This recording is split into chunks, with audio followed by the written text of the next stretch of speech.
This question came in MSc Entrance JNU exam 2011. Very important question. Question is a block of mass 1 kg, yani little m, is initially held at rest on the frictionless surface of a wedge. ये wedge का frictionless surface है, इसको triangular wedge बोलते हैं. wedge का mass capital है, 5 kg ये दिया हुआ है, 1 kg ये दिया हुआ है. Figure given a 60 degree angle, wedge itself lies on horizontal, ये भी frictionless surface है. Wedge itself lies on horizontal frictionless surface. Block, ये वाला block is now released. इसको यहाँ पे पकड़ के रखा हुआ था, ब्लॉक को यहाँ पे होल्ड करके रखा हुआ था, हमने हाथ से पकड़ रखा था और इसको यहाँ पे एक छोड़ दिया और ये ऐसे चल रहा है इसके ऊपर. Block is now released so that block is allowed to slide down the slope. ये block इस slope के ऊपर ऐसे आ रहा है, नीचे उतर रहा है. How far down the slope does the block move when wedge has moved a distance of 1 centimeter? wedge तो इसके ऊपर मूव करेगा और जो छोटा ब्लॉक है वो wedge के ऊपर मूव करेगा. जो जिसके ऊपर बैठा होता है उसी के विद रिस्पेक्ट टू डिस्प्लेसमेंट होती है. छोटा बड़े के ऊपर बैठा हुआ है, बड़ा जो है ग्राउंड के ऊपर बैठा हुआ है, तो छोटे की relative shift with respect to capital M होगी, कैपिटल एम की shift with respect to ground होगी. अब मैंने ये डायग्राम बनाया है. आई का मतलब है इनिशियल, ये वेज की ट्रायंगुलर वेज की इनिशियल पोजीशन है. ये ट्रायंगुलर वेज की फाइनल पोजीशन है जो मैंने डिफरेंट कलर से शो किया, येलो कलर से. ये वेज की फाइनल पोजीशन है. ये वेज की इनिशियल पोजीशन है जो मैंने व्हाइट चौक से दिखाई है.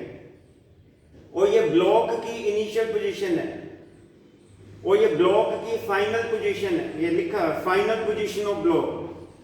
This is initial position of block. और ये जितनी भी चीजें हम इनमें ब्लॉक को पॉइंट ऑब्जेक्ट की तरह ट्रीट करते हैं.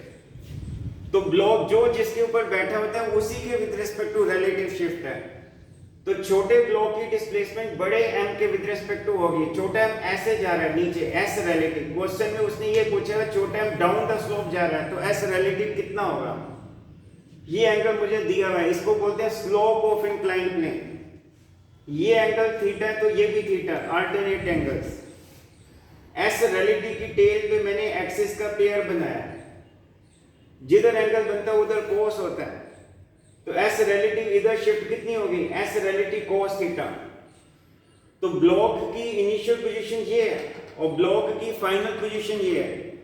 तो इनिशियल और फाइनल के बीच में ये एक्स एक्सिस के लॉन्ग ब्लॉक अगर इस डायरेक्शन में शिफ्ट हो रहा है तो वेज इस डायरेक्शन में शिफ्ट हो रहा है. ब्लॉक और वेज एक्स एक्सिस के लॉन्ग अपोजिट डायरेक्शन में मूव करेंगे, तभी सेंटर ऑफ मास की पोजीशन कंजर्व होगी. क्योंकि ग्रेविटी फोर्स तो वाई एक्सिस के लॉन्ग एक्ट कर रही है, लेकिन हॉरिजॉन्टल डायरेक्शन में कोई एक्सटर्नल फोर्स नहीं है. जिस डायरेक्शन में एक्सटर्नल फोर्स नहीं होता उस डायरेक्शन के लॉन्ग सेंटर ऑफ मास की पोजीशन कांस्टेंट रहती है.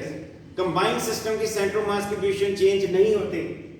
तो सेंटर मास की velocity along horizontal direction is constant.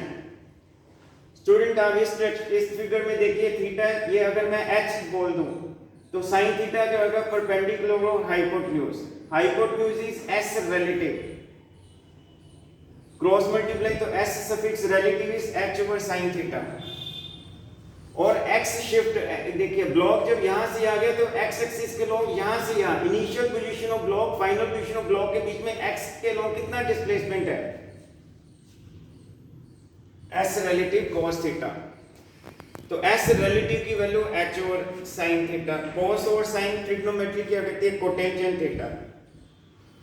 अब ये दो फॉर्मूली मैंने लिखी हुई है. छोटे ब्लॉक की शिफ्ट अलोंग x एक्सिस कितनी होगी, जिसकी शिफ्ट निकालनी होती है उसके दूसरे वाला मास ऊपर होता है, नीचे टोटल मास.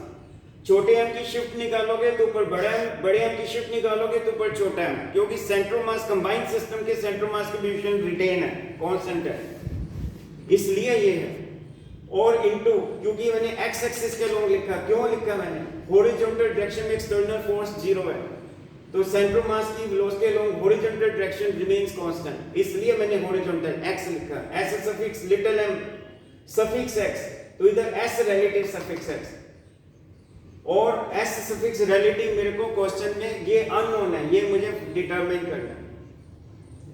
इसी प्रकार से वेज की डिस्प्लेसमेंट x एक्सिस के लॉन्ग क्या आएगा, ऊपर लिटिल m आएगा, इधर s relative suffix x, s relative suffix x तो h को थीटा है, लेकिन h का कोई कंसर्न नहीं है तो मैं ये वाला फार्मूला ही लगाऊंगा। तो s suffix little m suffix x, बड़ा m कितना दिया हुआ है 5 kg, छोटा m कितना दिया हुआ है 1 kg, s suffix relative cos theta, क्योंकि s रिलेटिव x मैं पहले ही बता चुका हूं, s suffix relative x is s relative cos theta. तो cos 60 की वैल्यू कितनी होती है, हाफ, तो 5/6 into half into s suffix relative. तो छोटे m की शिफ्ट बड़े m के ऊपर x एक्सिस के लॉन्ग कितनी होगी, 5/12 इंटू s सफिक्स रिलेटिव। लेकिन क्वेश्चन उसने ये पूछा हुआ मुझे, when wedge has moved a distance of 1 centimetre, wedge यानी कैपिटल M, तो s सफिक्स कैपिटल M की शिफ्ट along x एक्सिस, तो यहाँ पे 1 आ जाएगा, ये 1 प्लस 5 यानी 1/6 into s relative x, s relative x क्या था, s relative cos 60, cos 60 is half, 1/2 into 1/6 1/12 into s suffix relative. और वेज की शिफ्ट क्वेश्चन में दी हुई है कितनी, 1 centimetre. Wedge has moved, wedge की ये इनिशियल पोजीशन है, ये वेज की final, wedge has moved how much distance, ये डिस्टेंस मुझे दिया हुआ है अलोंग x एक्सिस। स्टूडेंट ये वेज की पोजीशन अलोंग x एक्सिस मुझे दी हुई है कितनी, 1 centimetre. So this is 1/12 s relative, cross multiply तो s relative is 12 centimetre. Thank you.